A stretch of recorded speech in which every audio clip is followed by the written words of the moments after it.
Aaron, before we get started and into the technical aspects of your concerto, would you give us some background about the piece? You titled it The Conqueror. Why? Well, there are actually three reasons for that title. First of all, I wrote the concerto uh, during a hurricane. It was Hurricane Sandy, and it was a very powerful and threatening storm. And I decided that there was nothing better I could do than to just sit down and spend hours and hours and hours just writing a cello concerto. So, you know, Hurricane Sandy was a conqueror. This hurricane came in and it took over. Nobody could leave their homes. Uh, the subways were flooded. People lost their houses. It was really a terrible storm. And so part of the reason I called it the Conqueror was just because of the hurricane, the idea of a storm coming in and conquering everything in its path. Uh, but there was also another reason I called it Conqueror, because I had been talking with someone from Mongolia about writing a Mongolian cello concerto. And I got the idea to have the life of Genghis Khan be part of the theme of this concerto. So Genghis Khan, of course, he's looked upon very negatively in the West because he tried to conquer Europe. But to people of Mongolia, he's actually a hero because the tribes were very violent back then, and he actually united all of the tribes. So, so there is the storyline of the life of Genghis Khan in the background of the concerto. And the third reason I called it the Conqueror is because, my life's work has always been trying to basically conquer the divide between classical and popular music. And I think with this concerto really is in a way the conqueror, because I believe that it's really a thoroughly acceptable classical piece of music, but it's also full of rock influence. So it really does completely conquer the divide and brings rock styles and Mongolian styles and other styles, but rock styles and popular styles into the concert hall. That storyline is very inspiring. You said that you had laid the groundwork for this concerto with your cello compositions. Can you give us examples of music that you composed in the past that helped lead you to compose your concerto? For instance, your first movement contains a lot of sustained melodies. Where can you find examples of this in your earlier works? Well, of course, my celtar style generally has shorter notes and uses a lot of chords. So sustained playing is not something I was really going for. Most of the cello repertoire is full of sustained, beautiful melodies. So I really was going for a different kind of sound. But if you look back at the books that I've written and the pieces that I've written, there are examples of sustained melodies. One that comes to mind is in the Judaic Concert Suite, and it's the second movement, which is variations on a beautiful melody called Adon Olam. And here's an example of a sustained melody from that.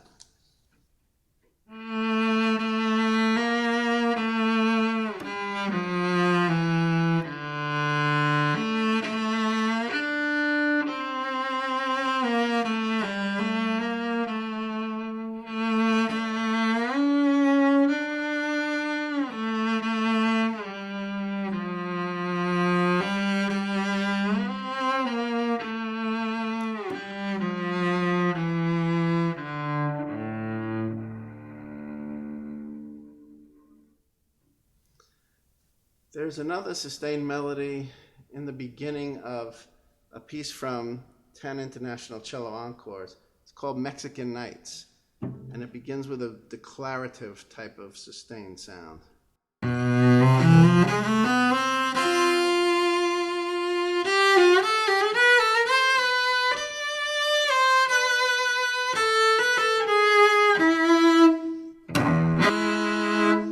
Now, another one is in the last movement of 10 International Cello Encores.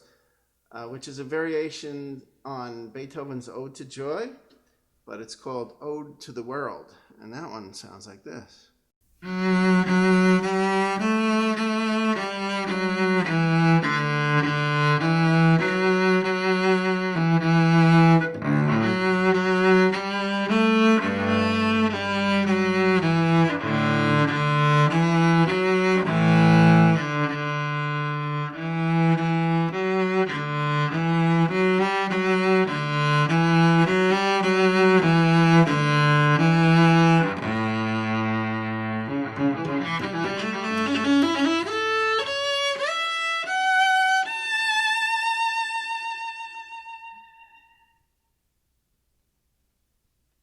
That was truly beautiful.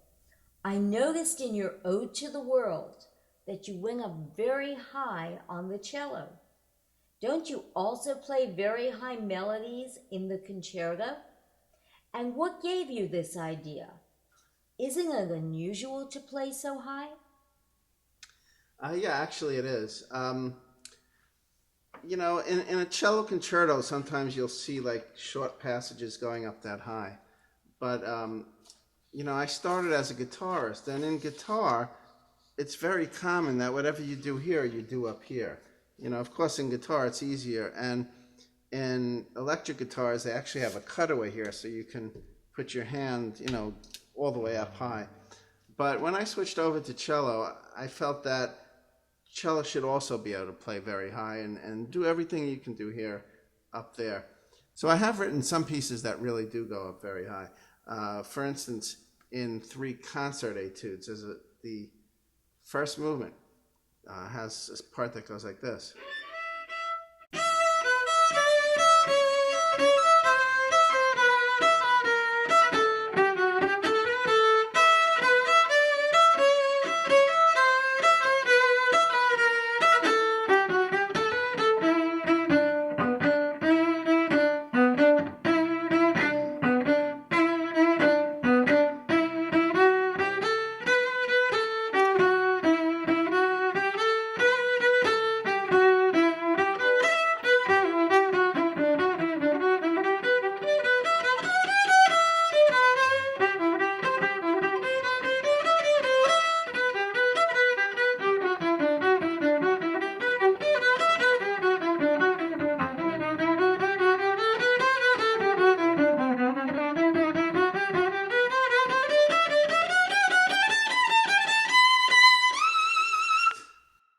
So you could see that what I'm doing is, like, typically in classical music, you'll see something like this.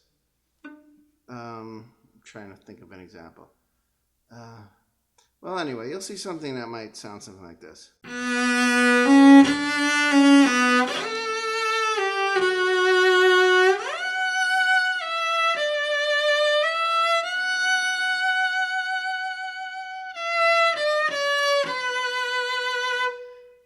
And then the rest of the concerto will basically be down here.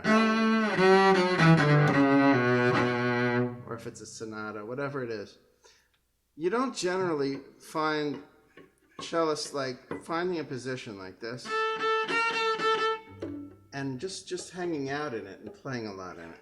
Like, or especially way up here, you never see this.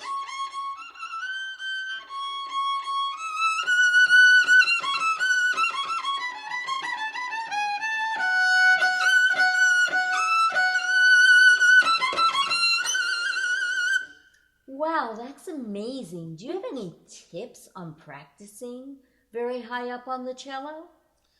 Well, yeah, it's kind of like if you take some of these pieces, like this piece in the concert etudes, it basically shows you how to do it, and I'm demonstrating it as well right now. Usually I find a harmonic, like here's a very high harmonic, and you find the octave, and then from there I experiment. You know, you play a scale, maybe a major scale. See, up there, the notes are so close that you actually have to move your fingers out of the way as you put them down, because if you didn't, you wouldn't be playing in tune because the notes are so close. So the only way to get really good at that is to play up there a lot.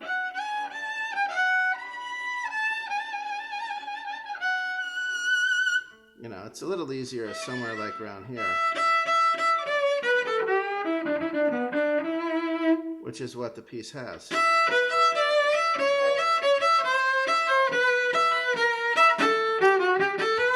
And you generally will never see cellists playing on these lower strings way up here.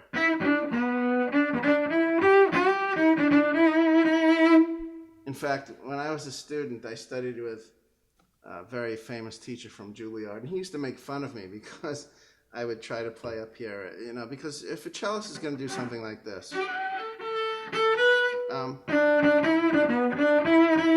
they would do it here.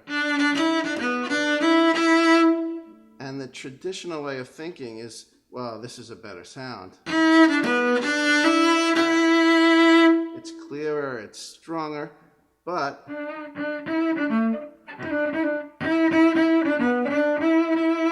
mean, to me, that's a really cool sound too. I agree. That is so cool. Well, thank you.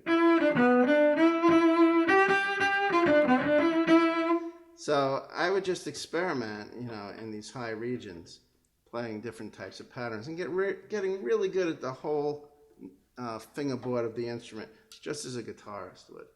That's one of the kind of innovative ideas I had, you know, when I switched over my guitar technique over to the cello. I'm just trying to think if there are any other pieces I could mention that go up very high like that. So another piece that I wrote that goes up very high is from the 10 American cello etudes. It's called Like Crazy, and it's really got a number of times where it goes up high, but one thing that's not too hard is just going up the harmonic series. Now the harmonic series going up a string would be like this.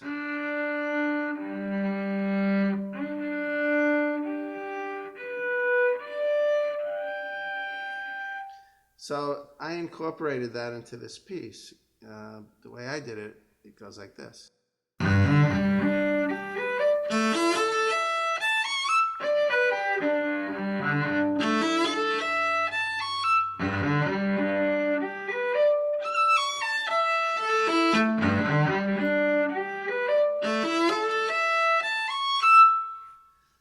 So practicing that, you could see, gets you not just really being good in one spot, but also going all the way up and down the neck. Is it more difficult lower than higher on the neck, or is it just practice, practice, practice? Yeah, it's practice, practice. I mean, it's a little easier like going from here to here, let's say. Now here, I'm going from a third finger to the thumb. That's quite a difficult thing. So you just have to practice that a lot. And once you have your thumb there, these are not that hard to find. But it does take a lot of practice to be able to play them and, you know, get right on the harmonic. And then, of course, jumping over to the next string also creates difficulties. So,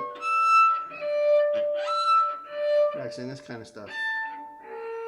And these techniques are things that I was never taught by anyone. You know, it just seemed, just from my way of looking at it, which is to look at the cello as a completely fresh instrument, and how would I develop the ability to play all over it and get from one spot to the other, was the guiding principle behind a lot of this. And the cello etudes all contain various techniques that you know, get you to that. Now, when you get to the concerto also uses very high playing. For instance, at the beginning of the concerto, we have a melody that sounds like this.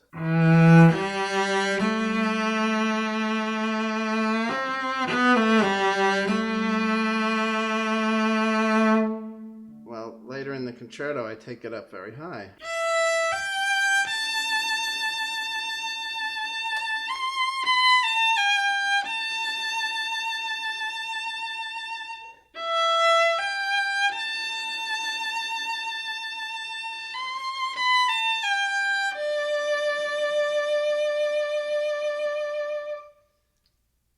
That is just such a cool technique.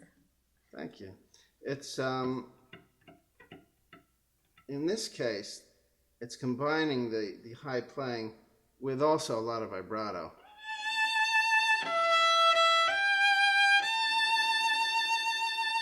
So you have to practice getting your vibrato on each note.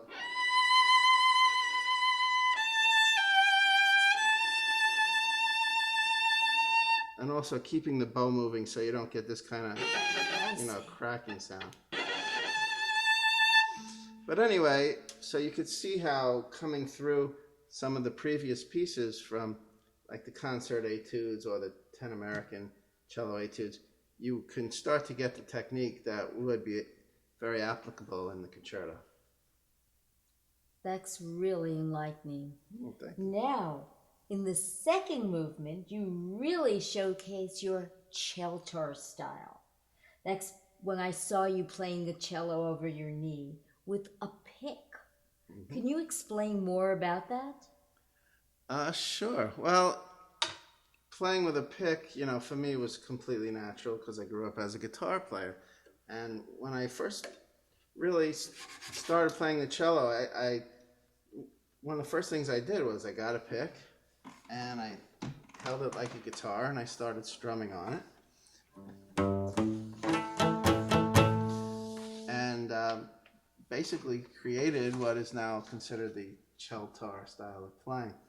And I did incorporate it into some of my cello pieces, but not right away, because for some reason this is considered a very controversial thing, or at least it was.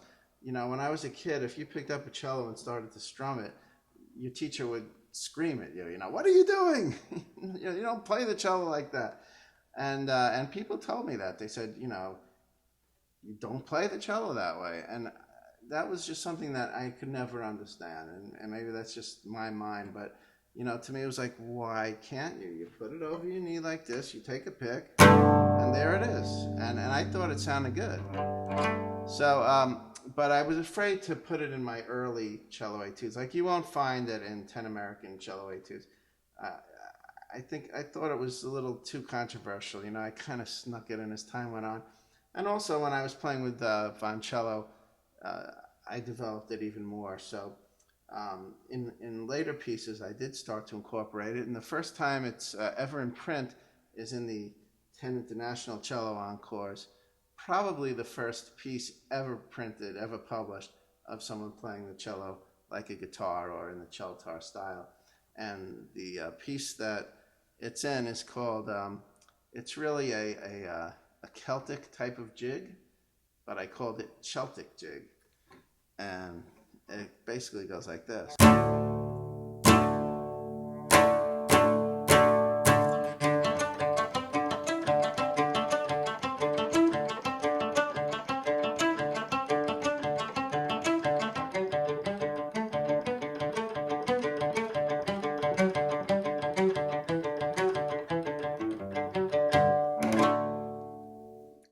Now, there's an easier piece that uses this style that just came out, in fact, in this book here, Pop Goes the Cello, which is my latest book. It's just published by Oxford. That's a great cover. Oh, thank you.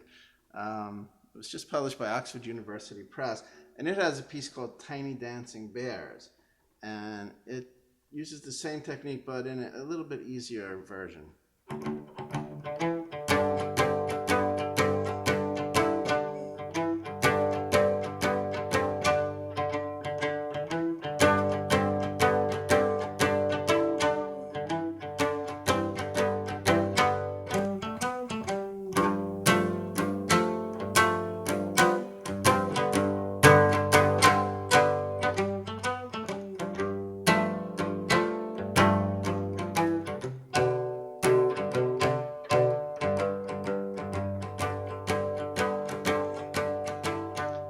This, if you really look at it, you're basically playing a chord on 3 strings. These 2 are open, and here you have your 4th finger. Then you go to the 2nd, then the 1st. But in between, I'm coming an upstroke on the these two open strings. So then it's...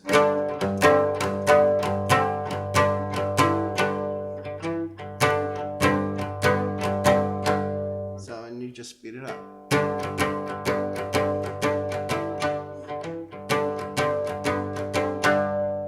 Now in the concerto, in the second movement, like you're talking about, it basically starts with a very long held low note in the low ends, and then the cello comes in celtar style with this. And to me, I love that opening because it's like the first time in the history of the cello concerto, the celtar is being played. So it's just this little taste. And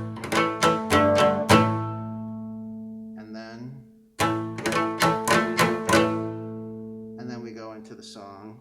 And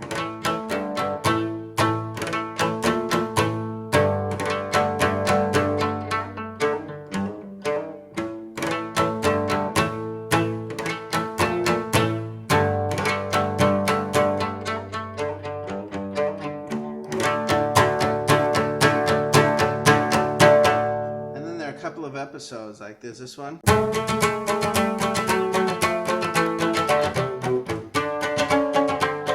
Now in this one, basically I'm doubling the A, and I'm going down, down, up, down, down, up.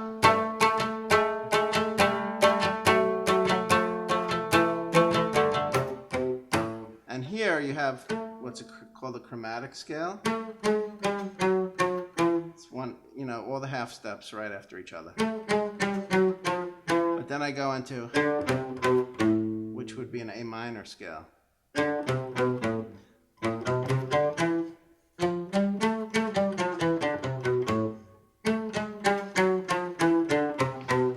you put it together and you get... And then there's another cool part, another episode that comes up.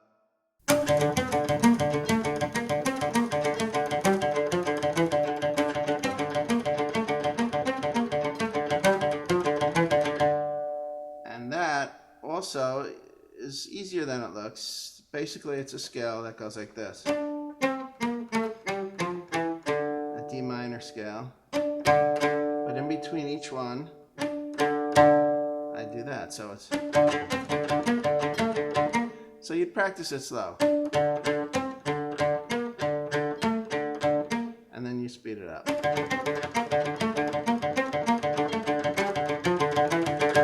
And then if you really want to be cool, you move your head around. So you might say you're really rocking out on that one. Yeah. Now I have a question. As you've been doing, I've been kind of curious about that thing you're holding in your hand. It's not an ordinary pick, is it? Well, it's a little bit larger than your typical guitar pick. I actually had this designed by D'Addario Strings, which is a company I endorse. And we created a Voncello pick. So it actually says Voncello and has the Voncello logo on it. And the thing I like about it is you put your thumb over the Voncello, and right here at the very bottom of the logo, which comes to a point, that's where your pick meets the string. So yeah, it's a really nice pick. I'm really happy to have it. So yeah, so that basically shows you how, you know, you can come from the pieces, the encores and etudes, and move into the picked part of the concerto. So isn't there a place in the middle where you really rock out? In the middle of that movement? Yes. Well, yeah, there actually is. There's a part of the piece where, like, I have almost like a fight with the orchestra. You know, they're playing this low note, like, you know, and I start going,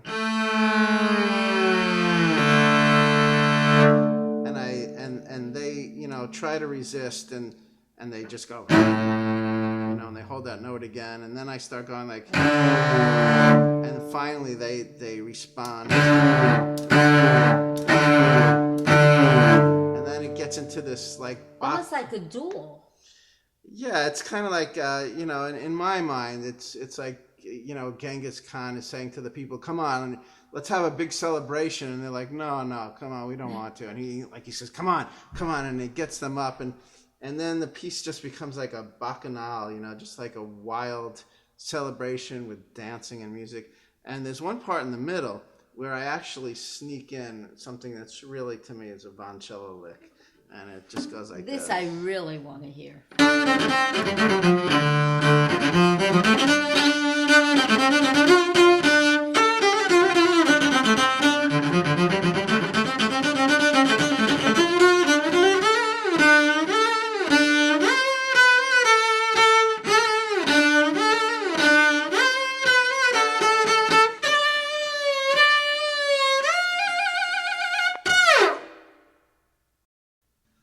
So that's like something right out of, the violoncello rock band. But all I want to do is I go. Yeah.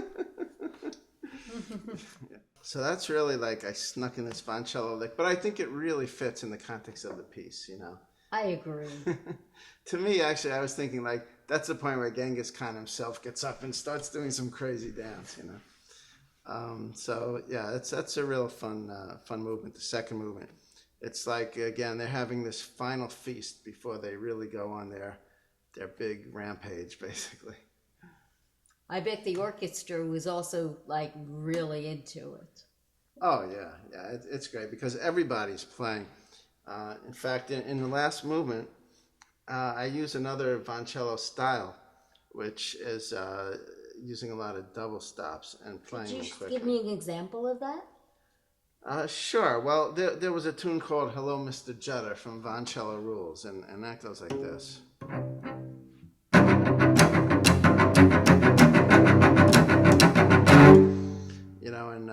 Let's see, there's another song from that album. It's called Get Up, Get Out of My Way, and it has a part that goes like this.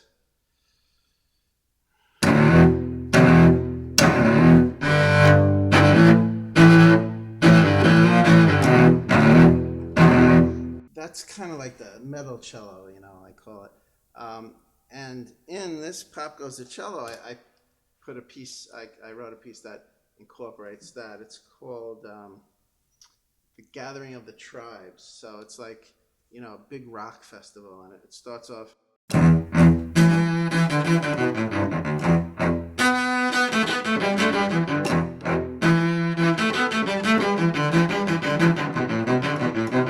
Then it goes into.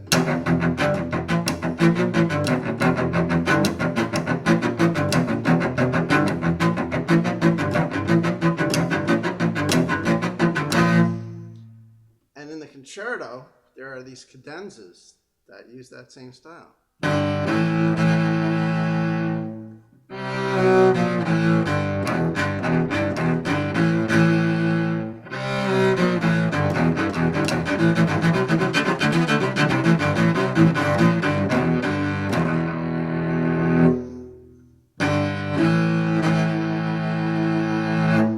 That's some truly powerful cello. Oh, thank you. Yeah, to me that's like Genghis making his impassioned speech, to rally everybody to go ahead and, start conquering, but not necessarily conquering in order to be violent, but conquering in order to bring peace. From what I understand from the Mongolian point of view, the tribes were in this constant cycle of, kidnapping members of each other's tribe and all kinds of terrible things that were happening. Genghis Khan himself was kidnapped as a child. Later on, he married a very beautiful woman, and she was kidnapped, and he had to go with a bunch of guys and rescue her. So there was this constant cycle of violence. And he finally came to the point where he said, this has to stop. And basically, any tribe that was willing to make peace with him, he would make peace. But if they weren't, then he would try to destroy that tribe. And so that's why he has this very violent reputation. But his goal was, positive, which really was to unify everyone. And possibly in such a violent society, that was the only way that it could be done. So this is, Genghis giving his big speech. And then we get into something that, is a violoncello style, but it's also in one of the pieces. And 10 international cello encores. There's a piece called Ride of the Mongolian Horseman. That's probably my favorite of all. Oh, well, thank you. And that goes like something like this.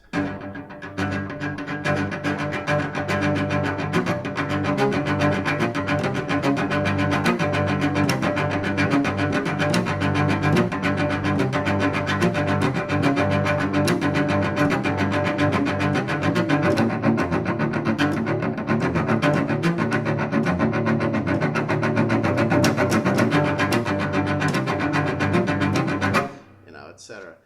So that was, again, in a heavy metal rock piece, you might be going.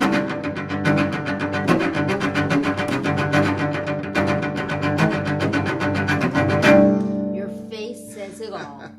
So I took that concept and put it into the cello encore, which, of course, anyone can play now. But then in the concerto, I took a similar idea, changed it up a little bit, and this forms the basis of the last movement, which goes like this.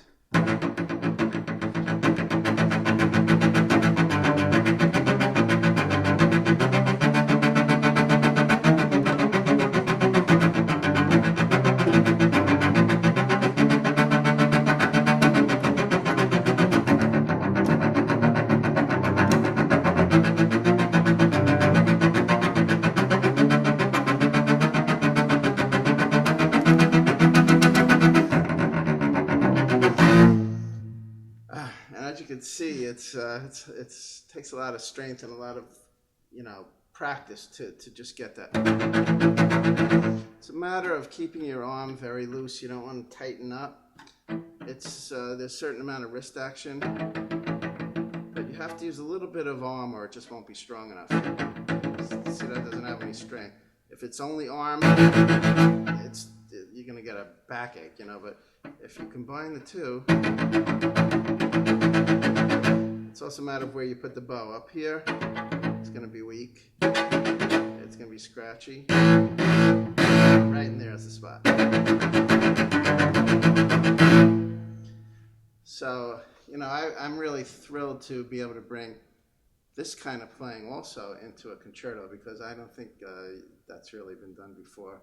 And it's the perfect blend of hard rock, like almost heavy metal kind of rock, mixing in with this whole Mongolian theme, and with the orchestra and everything. It really is classical music, but it's rock music. And you know what it reminds me of?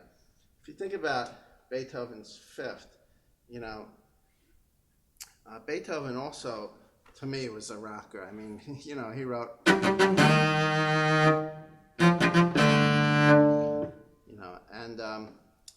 but the great thing about Beethoven was Beethoven would take a theme like that, and he would, over the course of a piece, turn it around and make it something great. So, for instance, Beethoven's Fifth starts off with him very upset and full of tension, and some people think he was dealing with his deafness, that he was going deaf, and so he expressed it with. But if you think about it, those are 4 notes. 1, 2, 3, 4. 1, 2, 3, 4. Well, in that piece, you hear that 1, 2, 3, 4 pattern everywhere. You hear it forward, backwards, in all different kinds of ways. And at the very end of the symphony, he takes that same exact rhythmic pattern and makes it into this glorified, happy, wonderful thing, because he finally came to terms that, yes, he was deaf and he was not going to be able to live a normal life, but he was going to be a great composer. And so you hear at the end of his symphony, he goes, and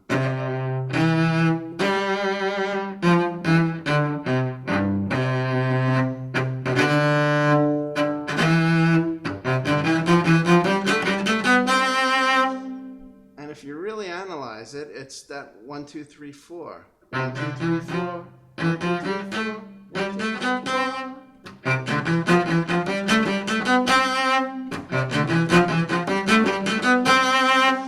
And I always loved that about Beethoven, how he could take something,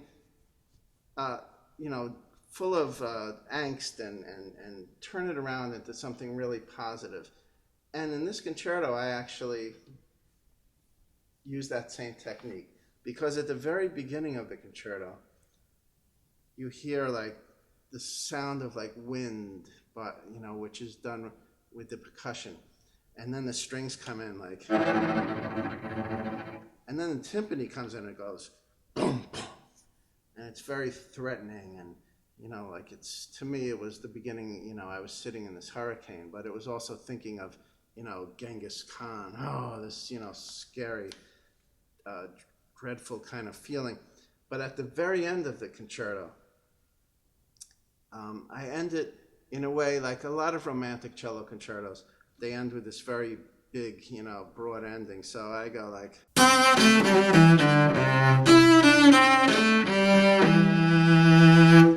and then it goes,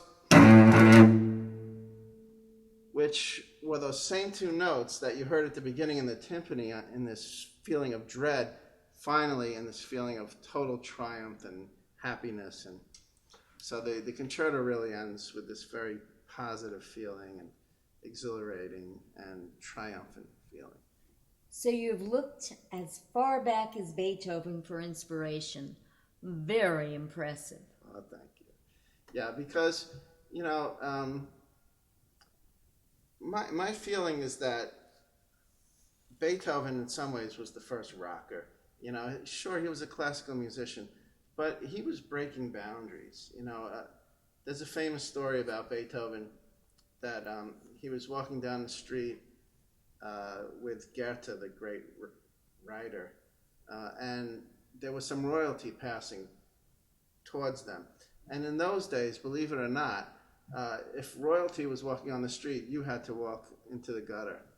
And Goethe walked into the gutter, and Beethoven stayed on the street walking straight towards the royalty. And Goethe said, "Beethoven, what are you doing? The princes are coming." And Beethoven said, "There are many princes, but there's only one Beethoven." And so he really was, in a way, the prototype of the musician who stood up to authority and really said, I may not be a royal, I may not have, all this wealth that some of these other people have, but I know I'm great, and I know that, in my music there's greatness. And he stood up for that. And you can hear that kind of power in his music.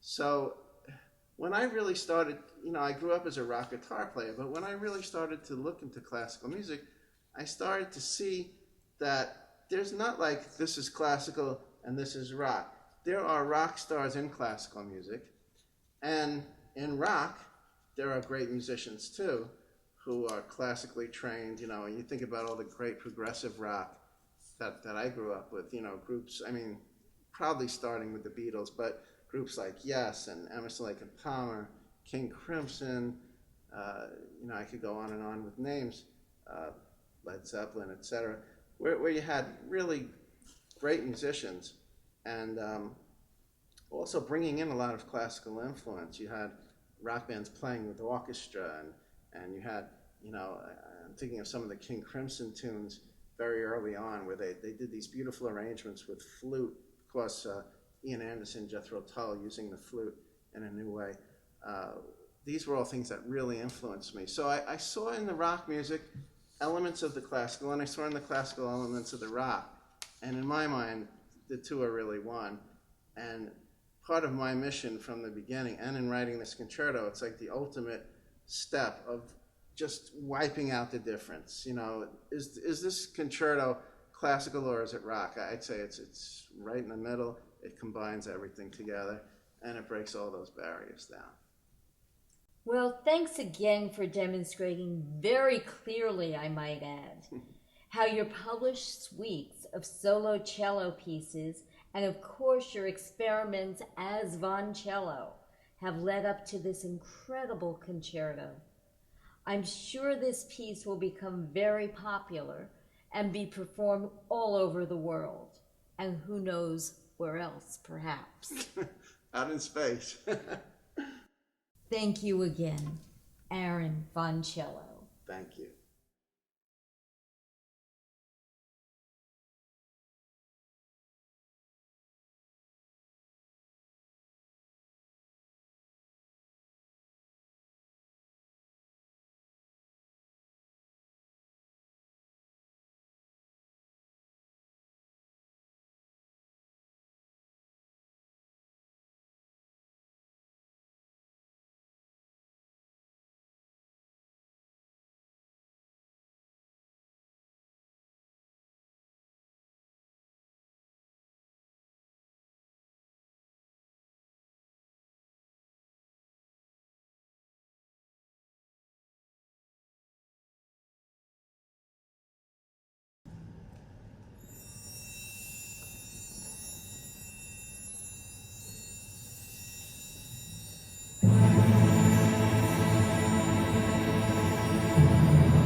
Thank you.